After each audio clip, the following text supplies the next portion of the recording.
أشهد أن محمد رسول الله۔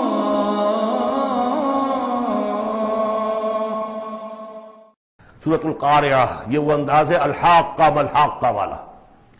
بسم اللہ الرحمن الرحیم۔ القارعہ ملقارعہ وما ادراک ملقارعہ، وہ کھڑکھڑانے والی۔ وہ کیا ہے وہ کھڑکھڑانے والی؟ قرع کہتے ہیں دروازے پر آ کر زور زور سے کچھ مکے مار رہا ہے دروازہ کھلوانے کے لیے، کسی نے سنا نہیں ہے مار رہا ہے۔ قرع یہ ہے۔ القارعہ، جب وہ آئے گی قیامت تو گویا کہ اس پوری دنیا کو کھڑکھڑائے گی۔ ملقارعہ وما ادراک ملقارعہ، یوم یکون الناس کالفراش المبثوث، جس دن انسان ایسے ہوں گے جیسے پتنگے ہوتے ہیں بکھرے ہوئے۔ وتکون الجبال کالعہن المنفوش، اور پہاڑ ایسے ہو جائیں گے جیسے روئی یا اود ہو دھنکی ہوئی۔ فاما من ثقلت موازینہ، تو پھر جن لوگوں کے نیکیوں کے پلڑے بھاری ہوں گے۔ اصل میں دو شکلیں ہیں میزان کی، ایک میزان ہوتی ہے ترازو جس کے دو پلڑے ہیں، ایک ہے سپرنگ بیلنس، وہ ایک ہی پلڑا ہے اس کے اندر، تو وہ تو اس کے اندر جو بھی سپرنگ ہے وہ بتاتا ہے کہ یہ اس کا وزن کتنا ہے۔ تو دو رائے ہیں، ایک تو یہ ہے کہ موازین سے مراد یہ کہ صرف نیکی کا وزن کیا جائے گا اور دیکھا جائے گا وہ ریکویزٹ لیول تک ہے یا نہیں، تو اس کی جو موزون ہے نیکیوں کے موازین وہ اگر بھاری ہے ایک معیار ہوگا، اور معیار بھی ہوگا ہر شخص کا انڈیویجول، لا نکلف اللہ نفسا الا وسعہا۔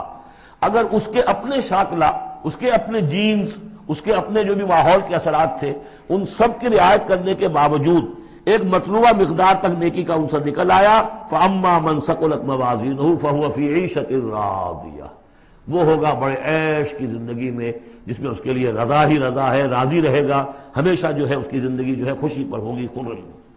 وَأَمَّا مَنْ خَفَّتْ مَوَازِينُهُ، جس کے وہ نیکیوں کے پلڑے جو ہلکے ہوئے، فَأُمُّهُ هَاوِيَةٌ، تو اس کا ٹھکانہ ہے ایک گڑھا۔ وَمَا أَدْرَاكَ مَا هِيَ، اور جانتے وہ گڑھا کیا ہے؟ نار حامیہ، آگ ہے دہکتی ہوئی۔ اللہم اجرنا من النار، یا مجیرو یا مجیرو یا مجیر۔